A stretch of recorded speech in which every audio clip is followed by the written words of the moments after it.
In primetime news this evening, Police Commissioner outlines a crime plan for the Christmas season. Last-minute reprieve. Some Jamaicans scheduled to be deported from the UK have been given a lifeline.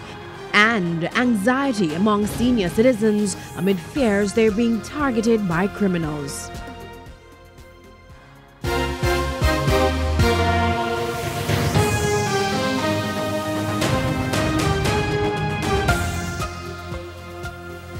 Good evening and welcome to Primetime News. We're live on air and online at onespotmedia.com.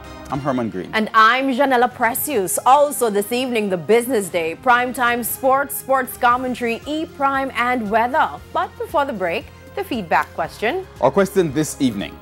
What do you think of news that Peter Bunting will be the 8th opposition senator? You can share comments online, facebook.com/Television Jamaica and tweet us at Television Jam. Please stay with us. Primetime News returns right after this break.